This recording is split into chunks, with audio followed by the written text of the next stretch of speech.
How do you wanna begin again? So you do have to look at the camera for the very first part. So you just want to say, I'm Guy Martin, and this is my local story. Basically born and raised here in Ventura. I've seen and heard a lot. I don't know, just something magical about living in the 70s. First of all, Ventura's a surf town. We grew up surfing, going to the beach, doing all the good stuff that people in beach towns do. We lived on the corner of Front Street and Calorana. That's where I basically grew up as a youngster. Right across the street on Front Street was William Dennis Surf Shop, and that was our hangout. At 7 and 8 years old, we were going across the street to William Dennis Surf Shop. JD from Raging Army the Redheads, a local legendary garage party band. He worked at the William Dennis Surf Shop that's when I met him. I was like 8 years old. He worked there. I think he was like 17 or 18. I just remember being a kid looking up to him because he had the keys to the front door. Oh man, the multicolored patchwork carpet stained with surf wax, resin. I mean, it was insane. Just the memories I have of that. We would go in there, play pinball. Back in the 70s, they had a full jewelry case full of lightning bolt necklaces. And aside from riding our bikes around the neighborhoods and doing 10, 11, 12-year-old kid stuff, I was going to places like golf and stuff and Skating Plus back in the 80s.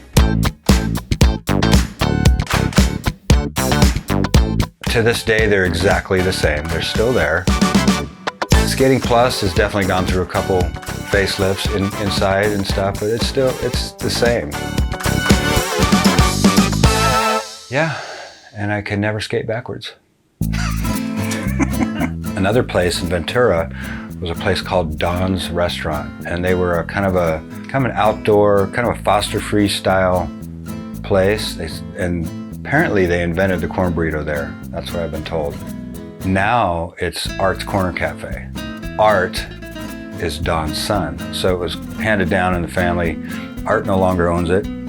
As a kid, that was one of my favorite places to go. My mom loved to go there. I just remember one time, I knew it was one of her favorite places, and for some reason, the phone number was written down on the table. So I'm like, I'll call him and just order a bunch of food and then just hang up. So I can't remember how old I was. It was probably 7 or 8. I called Don's Restaurant and ordered like 40 corn burritos or something like that, something stupid, and then just hung up, and for I don't know how, there was no call 69 or stuff back then, but somehow I got busted. My mom found out. I can't remember what happened to me, but so going into first grade at Washington School, one of the first kids I met was a guy named Joe Paul. For some reason, we just hit it off. We always hung out.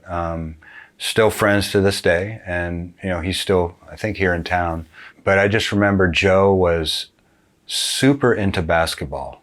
We're like first, second, third grade, and he's just all about the Lakers and telling me to watch the game. You gonna watch a game tonight? And I'm like, yeah, I think I will. And I wasn't really into basketball, but he was. But as we got older, he was one of the most insane basketball players for being a kid.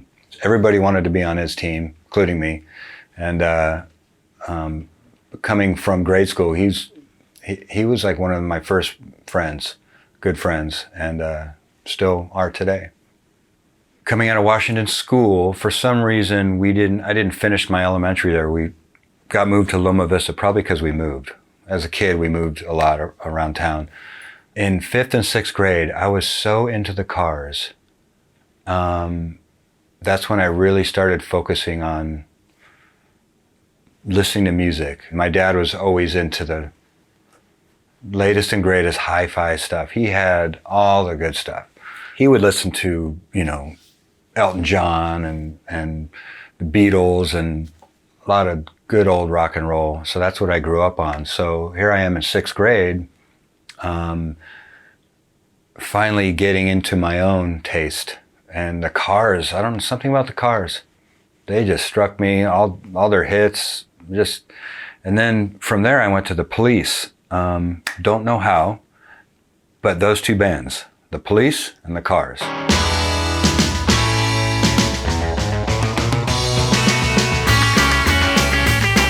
Getting into junior high, really getting into my own taste in music, still into the Cars, still love the Police, but here come the Clash, Stray Cats, that whole kind of punk and rockabilly vibe.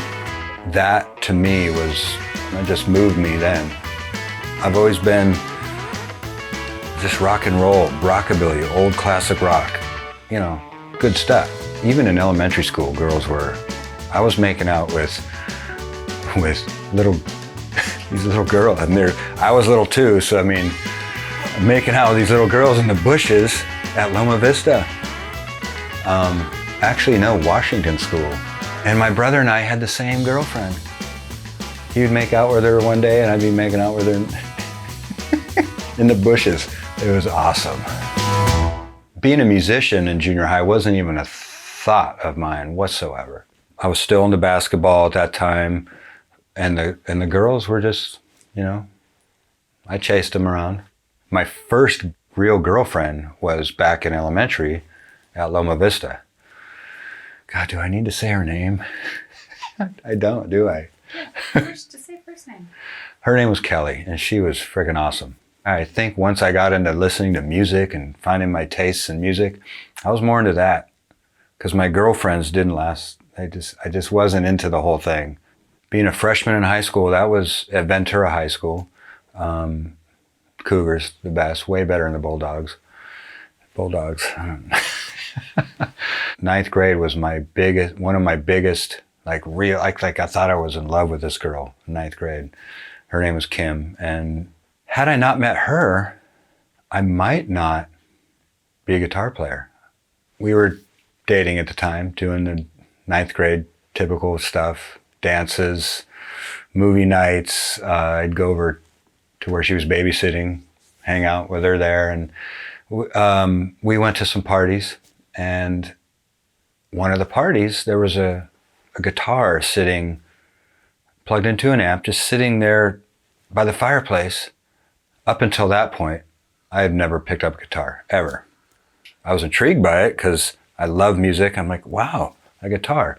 And one of my best friends at the time, John Francis, still is an amazing guitar player. And I didn't really have interest in playing until John and I started hanging out. And this was all in the same time period.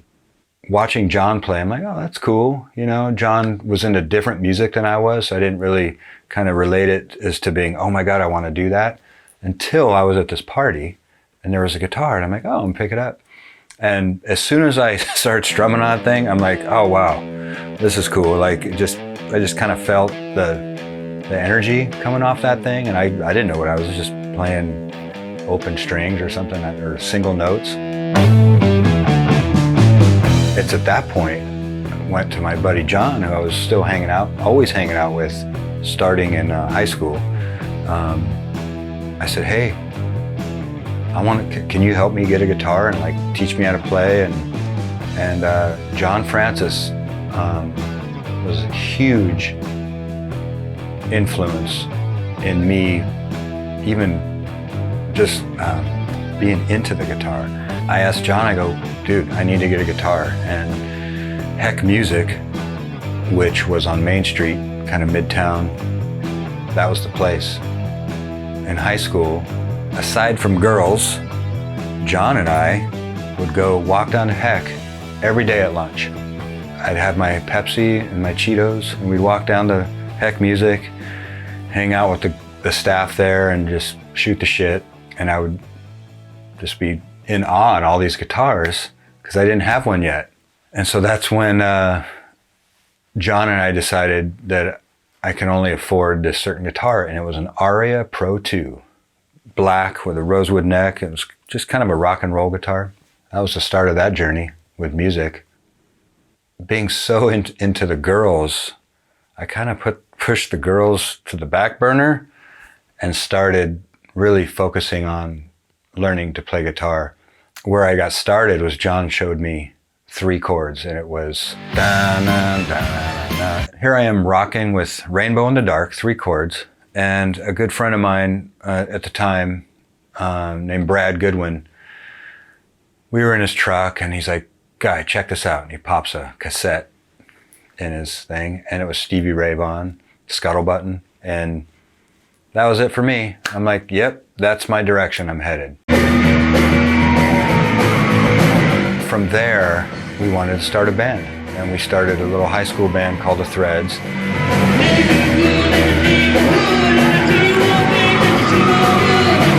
It was myself on guitar, Tom Mobley on drums, Jude Miller on bass, and then Shane Wright on the lead vocal. And we weren't playing rock and roll. I think it was more of a rockabilly, bluesy, rockabilly, classic rock kind of a vibe. When we started the Threads, I was still on the Aria Pro 2, but in the meantime, I was still into Stevie Ray Vaughan because I was just finding out about Stevie Ray Vaughan. So at Heck Music, they had a Stratocaster, that one right there, up for consignment. It's 1978 Strat. At the time, I was working construction, which is I still do today. I was working construction in the summers for $6 an hour, just working my ass off for my dad. And that's how I bought that guitar. I put it on layaway. Paid, I don't know, it took me probably 3-4 months to buy that guitar. When I got that, that's when I was just, I don't know, I was in heaven, stepping up the whole game with the sound. The sound I was going for, that real stratty sound that only Strats can do. We started just playing parties. You know, we rehearsed in Tom Mobley's garage. So we were a party band, playing parties, and then we started selling ourselves to school events like talent shows. We played a couple talent shows. A fond memory I have is it's called the Sports Night Dance, and we made our own flyers. We freaking plastered these flyers that I made because I do all my own stuff all the time. Plastered them around school, and the principal, her name was Miss Wooten. She was not having it. She made us go around the whole school and take them all down, but we didn't. We just took a few down and just kind of let it ride. It was fine. So we ended up playing this dance called the Sports Night Dance, and it was packed, man. They had a DJ, and they had us, and we played first, get the crowd going, and it was packed. All our friends were there. I don't know, just something about that. It kind of gave me a taste of the, you know, being just being on stage and making the crowd happy, and that energy. And I remember we were covering Wipeout, the surf song, and for some reason they're dancing to Wipeout. You know, I don't know how they're doing it, but all our friends, they're just, the energy's high. It's crazy. Time comes for me to solo because it's mostly a drum song, and Tom's just doing his thing. And I said, when I go to solo, I told myself I'm gonna throw my guitar up, and I just throw the guitar up here over my head.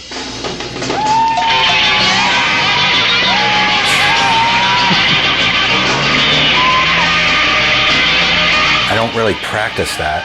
I'm not sitting around in the mirror. I don't do it at rehearsal.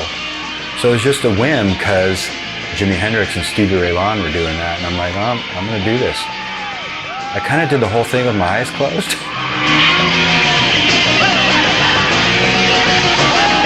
But it was so cool because the crowd just went from, you know, back here dancing, they just rushed the stage. You know, it was all my friends, and it was cool. It was just a cool feeling. That classic era of rock and roll that we were listening to got us into the classic cars. So myself and a couple of our friends were super into classic cars, and when I was finally old enough to, you know, get my license, pass the test, my first car was a '67 Plymouth Sport Fury 3. I'll never forget that thing. I bought it stock, and I'm not sure why, but I wanted it to be a hot rod. And to be honest with you, that's kind of a blur. I'm not sure what influenced me to want to make it fast. Down Figueroa Street here in Ventura, close to downtown. Figueroa goes from Thompson, down Figueroa, over the railroad tracks to the beach, which back then, Surfers Point was all dirt. No parking lot, no pavement, all dirt. So you cruise down Figueroa, and there's the railroad tracks have this hump. We're like, let's jump the tracks in my fury. So, I laid it, pedal to the metal. I mean, not going crazy fast, but fast enough to catch air. We hit the railroad tracks, and I just remember it was like a slow motion film in my head. We're literally catching air off the railroad tracks, and I look over in the intersection, there's a cop just sitting there waiting to turn left or go straight. I'm just like, oh my God. And so I had friends in the back smoking weed. So I was not smoking or drinking, I was driving. But we were like, oh shit, we're screwed. We're screwed. So I landed and drove straight into the dirt parking lot at the point. And the cop turned around and went the other way. And I don't know. I just don't know. To this day, it's a mystery. So St. Bonaventure High School, their back track entrance was typically open. It was just a gate that would open, and you could drive in there. And we'd call them track runs. I'm not the only one to do this, but one night we pulled into the track entrance, and we're just doing track runs in my fury, just drifting on the dirt and just treating it like a racetrack. And this was at night, it's dark, so I can't believe how stupid we were, because the fury, it was a loud engine because it was a hot rod. So we're cruising around, we're on the far side of the track, and we look over, and there's this little dude in the golf cart going across the lawn, and he locks us in. He locked us in, and he called the cops.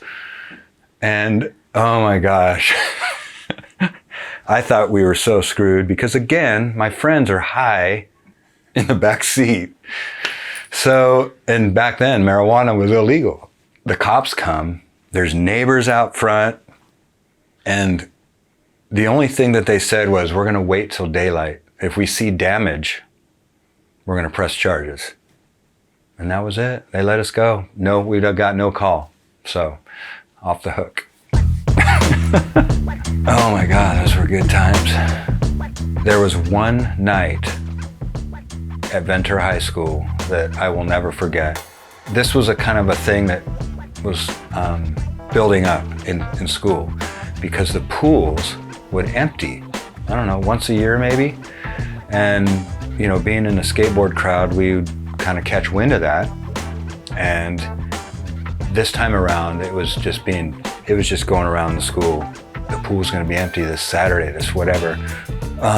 So my friend Jimi and I decided we were also gonna take a couple mushrooms before we went down to the pool. And wow. So we get there, and there's probably 80 people surrounding the whole rim of the pool, mostly spectators. My buddy and I decided, okay, we're gonna go just cruise the campus. So we're at Ventura High School on a small dose of mushrooms. I wish I had a camera with me, or a video camera. Oh my God, that would have been insane. So we skate in the halls, come back down, and the place is still packed. People with 12 packs of beer, and we're talking kids. We're kids. And all of a sudden we see these flashlights through the fence. And then we heard a few names being called. Hey, Joel. And it was cops. And as soon as people found out the cops were there, everybody started jumping the fence. And the fence, back in the day, was a fiberglass fence. I don't know. For some reason, it just went huge, because there's so many people on the fence at one time. It freaking toppled over. Oh my God, I will never forget that. So my buddy and I, we split, because he lived around the corner, and we just went to his house. And that's a whole story in itself right there. We let the Ventura High School thing simmer down. We got to his house, and I think we were peaking at the time. We went to his kitchen and just started doing the trash can lid up and down like this. Just like we'd lift it up and it would make this bouncy noise like this, and we would just start cracking up, and then we'd slam it. And we did we did that about, I don't know, 8 to 10 times, and you hear his dad come because the house is quiet, his parents are asleep, and his dad just yelled, "Shut up!" In my junior year at Ventura High School was kind of when I realized I was just tired of being there. I looked into graduating early, not with my class, just getting a GED diploma, and that's what I did. I got out early because I had, at the time I would work summers in construction, and that's where I kind of really started to hone my craft and carpentry and being a carpenter. After leaving school a year early, I started to work with a good friend of mine, Tom Fays, who's also a carpenter. I worked with him as a carpenter in the summer, but in the winter he owned a ski shop, Ventura Ski Shop, which was Midtown Main Street, corner of Pacific and Main. It had a retail shop up front, ski rental and repair in the back, and I was his rental manager. How I have that guitar is working summers as in construction, and that was when I really started to focus on that being my bread and butter, being out of high school, still playing guitar and wanting to be a rock star. I started working in construction with my dad. My girlfriend at the time that I met in high school, but I was already out of high school, but she was still going there. I took a liking to her, and we ended up having a child together, Ashley. 19, 20 years old, I was a young dad, having a kid. Being a young dad had its challenges because I wanted to be a young rock star at the same time.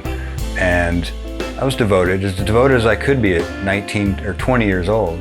Selfishly, all I could think about was a career in music, but taking care of my family with a career in music, not just as a selfish thing. I wanted to buy my mom a house. I wanted to succeed in music, and that was a challenge at being a father too. And that young, you just don't know. You don't know nothing. After graduating high school a little early, wanting to be independent, I moved out of my dad's house into my grandma's house, and that gave me the freedom to kind of just do what I want. After work, all I wanted to do was put on my Stevie Ray Vaughan records, plug in my guitar, and try to play what he was playing. Being a young dad and playing music kind of put really focusing on music put a strain on my young relationship. So that kind of took its course, fizzled out. We were never married.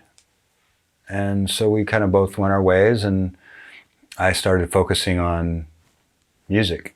Coming from the high school band, the Threads, at that point, I really started to focus on, I want to be the front man of my own band, and that's when I started the band Rude Mood.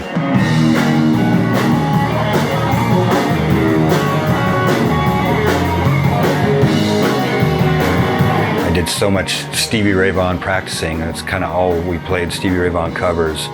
Named the band after that. It wasn't a tribute band, it was just my band that I just started. We would get these little party gigs around town, and there was a place called Charlie's back in the day. Charlie's was on the Promenade. Back then it was the Holiday Inn area right there, which is now Aloha Steakhouse. Just mecca of music talent would roll through there, and it was kind of the place to play. Small joint, real intimate. It would get packed, fights would happen, whatever. That was the place you wanted to play if you had a band and you were good enough to entertain a crowd and make them stoked. That was the place. And That's when I got to know Scotty Morris from Big Bad Voodoo Daddy. He had a trio that would play in the same bar, and it wasn't swing music back then. He was playing blues like I was. I was learning the Stevie Ray chops, and he was kind of playing the same stuff. Raging Arm and the Redheads, got many hours there. I actually sat in with them and filled in for Toby. Playing Charlie's a lot. There's a local guy named Albert. They call him Albie, Donut, whatever. He would frequent that place, and he saw me, and he goes, "Hey, I'm having this backyard party. I want you to play at my party." You play at my party? So somewhere in Pierpont, he had this party. I can't remember what street. It was a rager, ton of people, probably, I don't know, 150 people there. And that's kind of where I got my start as being a Ventura, certified Ventura musician, worth coming out to see. Being on stage was a frickin' complete high for me there. I mean, because the place would always be packed. And just being on stage, it was the big boy stage. You had the high school dance stage, people stoked, kids. Now you're on the big boy stage, a little popular small club, and that bug bit me quick. I didn't stay single long. I met this girl, Amy, whom I ended up having my second daughter with, Michaela. Amazing time in my life, having Michaela, and still pursuing my music dreams of somehow making it somewhere, someday. And realizing that, in the mid 90s, this is mid to late 90s, Ventura's music scene was popping.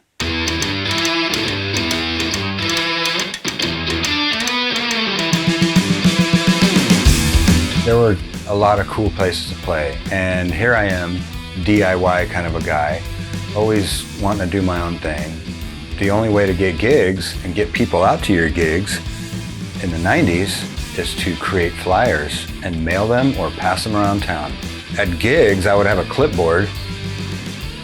I would make a form on my computer at home, and it was an email sign-up sheet, and you get people to write their email down. This is when the internet was just coming alive, and I would leave little cards on all the cocktail tables of people filling out their information. We'd collect them, put them in my database. Next gig, we'd print flyer, have all the new house addresses. That was part of you fill it out. Back then that was no big deal. And we would mail out notifications of our gigs, and that's kind of how we did it back then.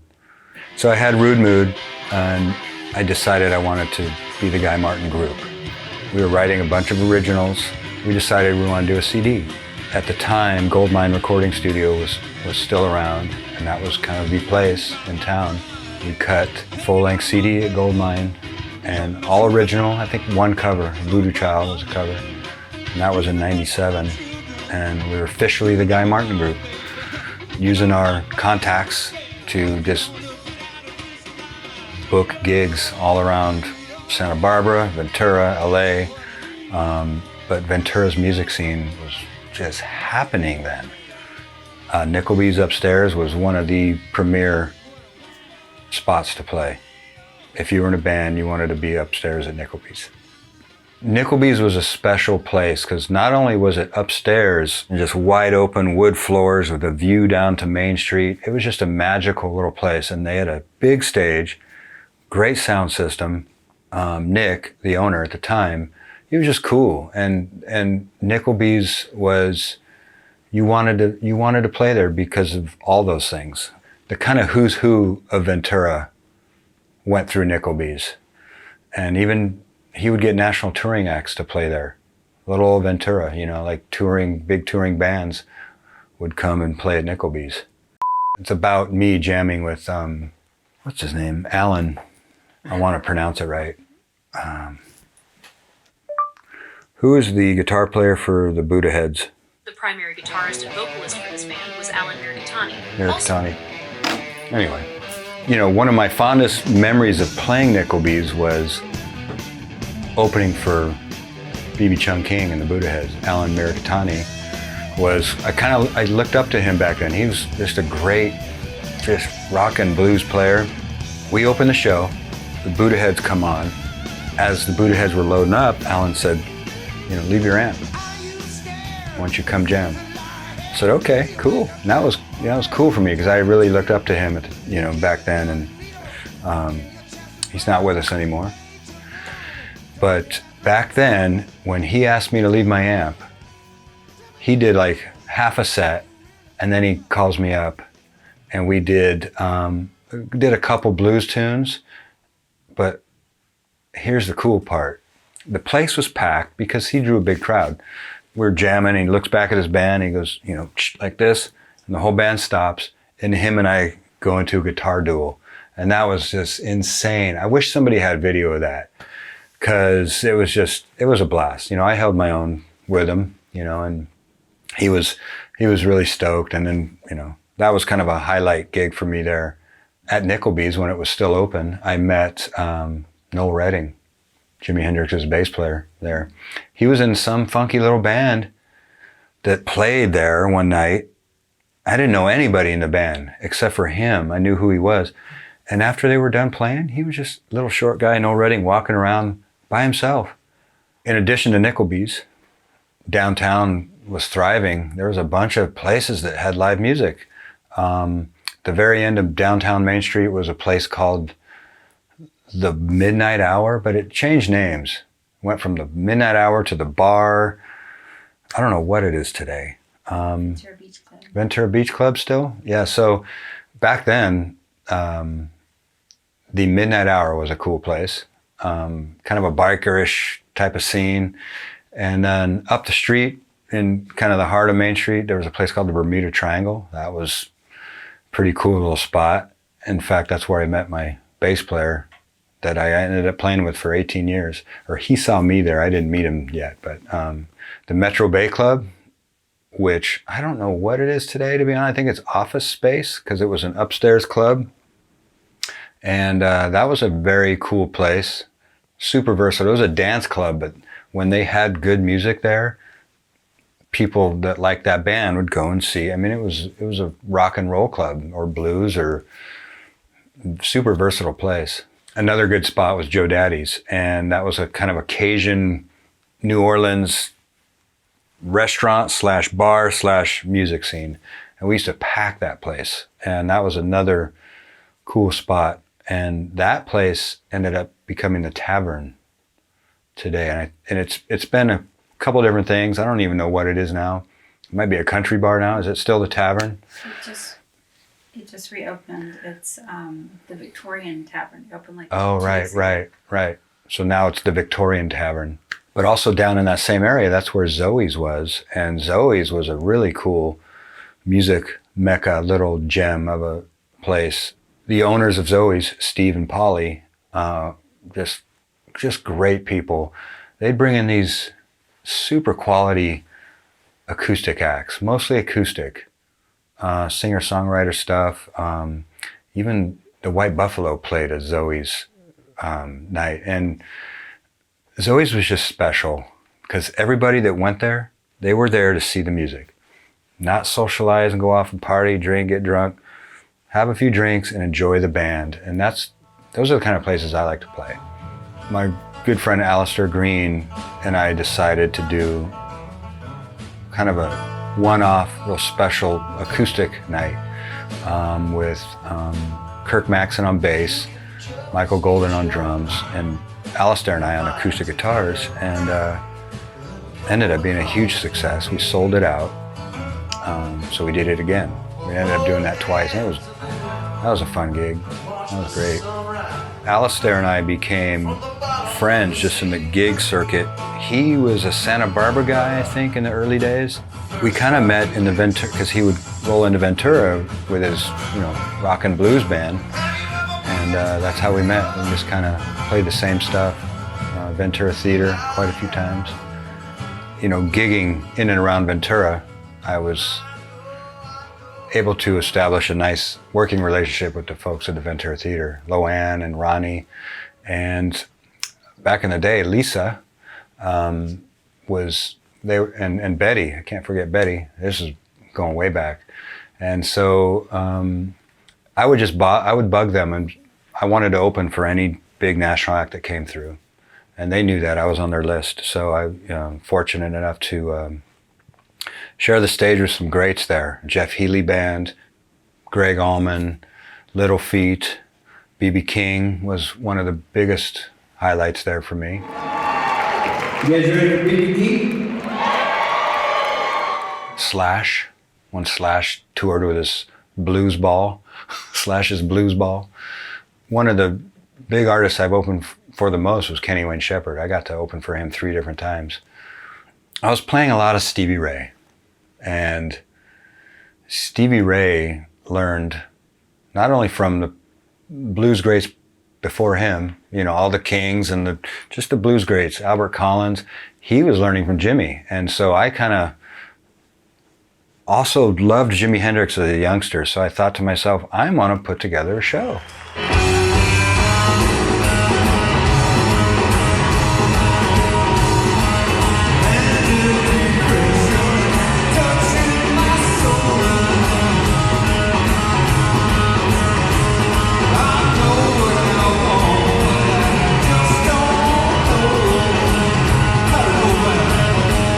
It's not me trying to be Jimi Hendrix, it was me kind of playing like SRV doing Jimi Hendrix, and that's kind of what I wanted, that's just what I wanted to do. So I put together the date with the theater, got a date with them, we printed tickets, I started advertising everywhere, I made my own flyer, of course. It was a full house. I think we sold close to 800 tickets, and that was just insane.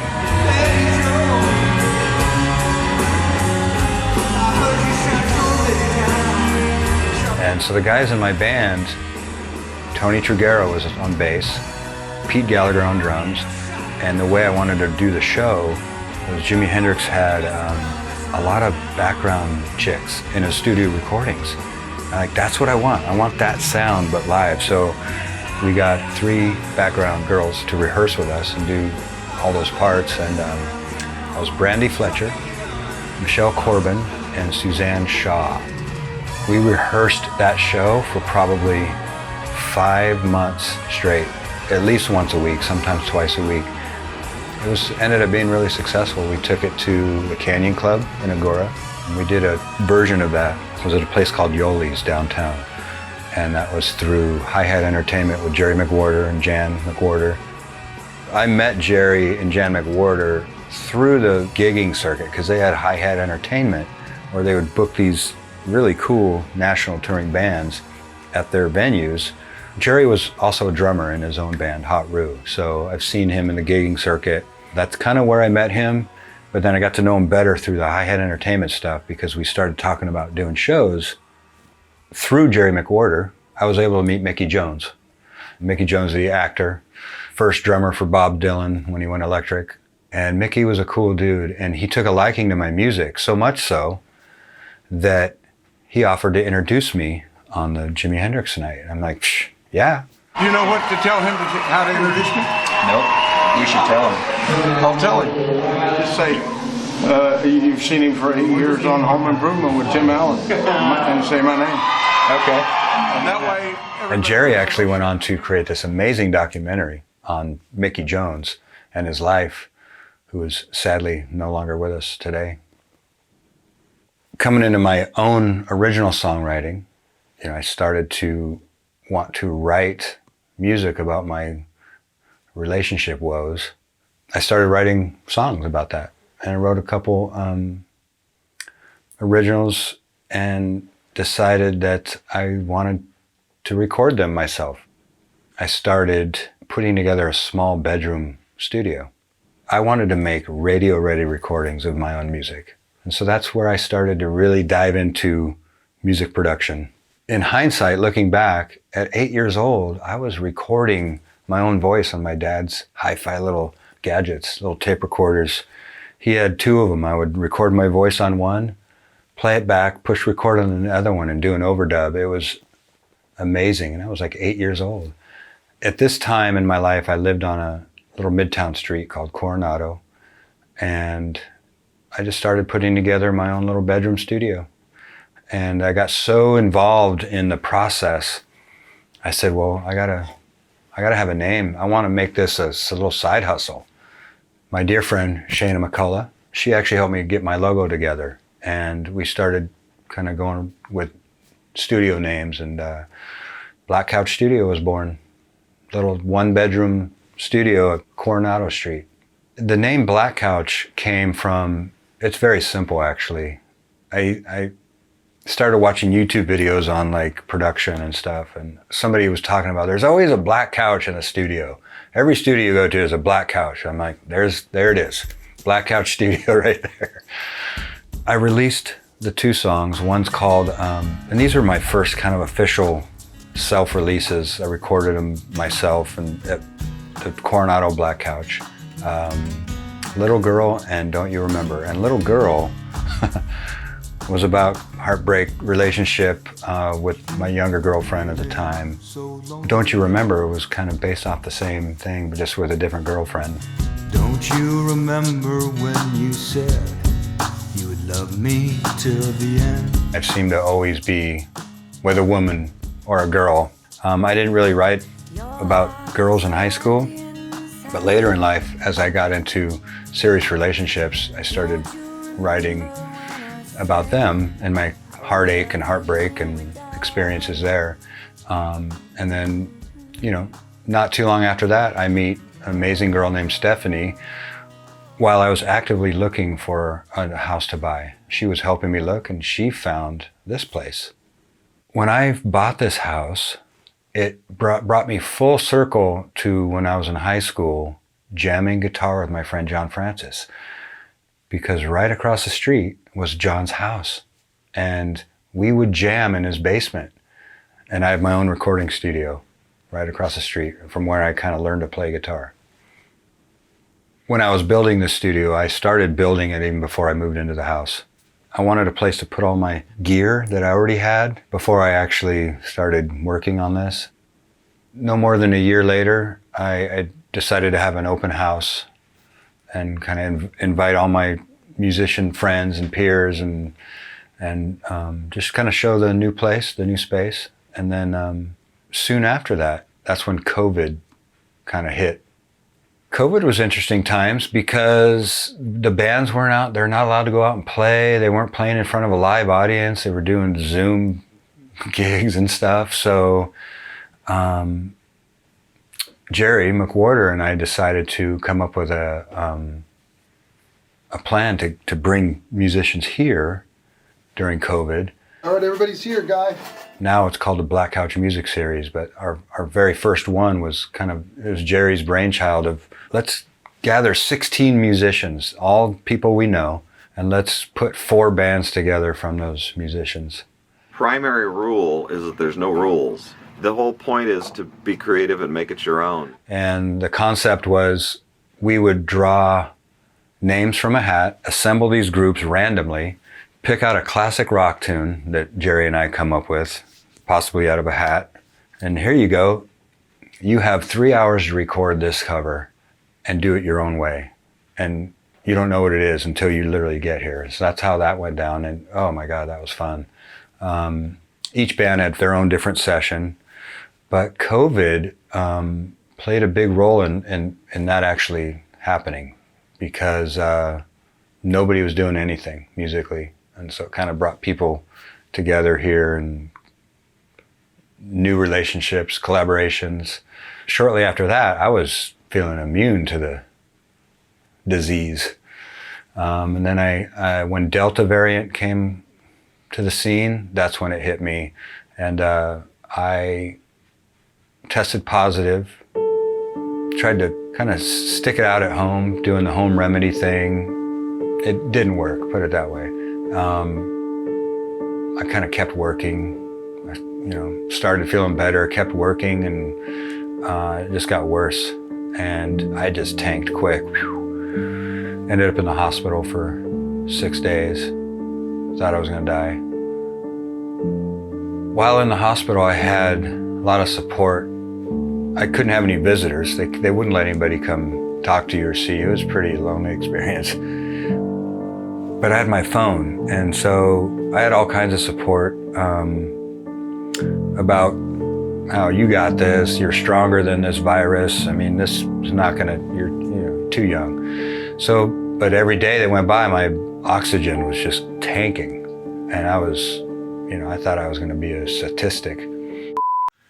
And it kind of woke me up to appreciate what I have in life and what's in front of me, how blessed I am to have this. And yeah.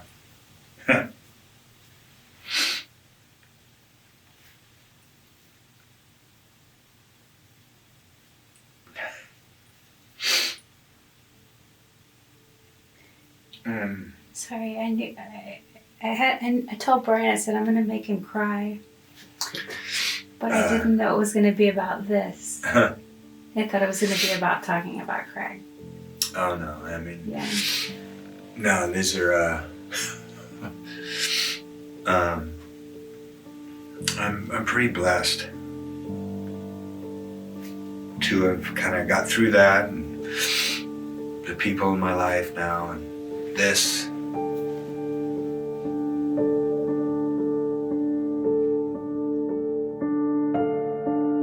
I kind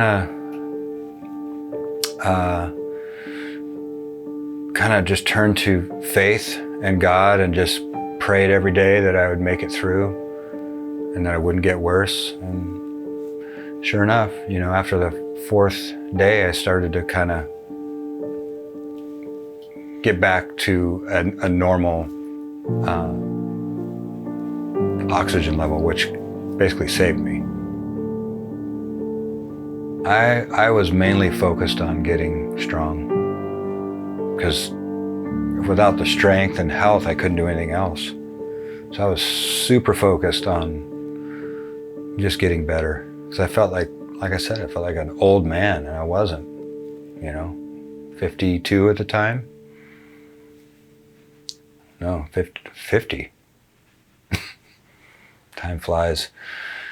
So getting back into music took some time just because I had to get healthy, and even working my construction day job, home from the hospital, I was still, probably for another month, I was just resting. I was jonesing to get back to music and working in the studio. Looking back on being a child, recording on tape recorders, to being kind of homegrown into a construction world and building things. It's all creative. I'm just a creative person. I've come to find out I've been creating my entire life. That's the kind of legacy I would love to build for Black Couch, is just this creative mecca in Ventura where musicians can come here, hang, record their stuff. We'll do jam sessions. And my hope is to use this studio to put out my own music, original music that's long overdue. And where I'm in the process of doing that now. And I won't stop until I finish that, no matter what.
Story, but say it with some energy.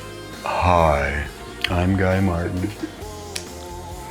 I survived the apocalypse Love, heartbreak, and COVID, and crash of 2008.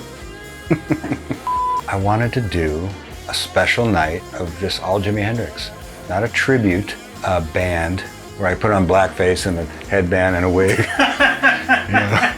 I've just been creative my entire life. I've been being creative. I built my studio. I'm being creative in the studio. And to pay for this, I'm being creative still. I mean, it's just, you know. That you're incubating creativity. Don't say incubating. No one wants to hear that word. Well, what's a good word for it? Mini-me, stop humping the laser. And I can only hope that maybe one day in the future, one of my grandkids might be into music as much as I am and maybe take over the studio, Black Couch Studio, or somewhere. Do it somewhere. Thailand. Fucking.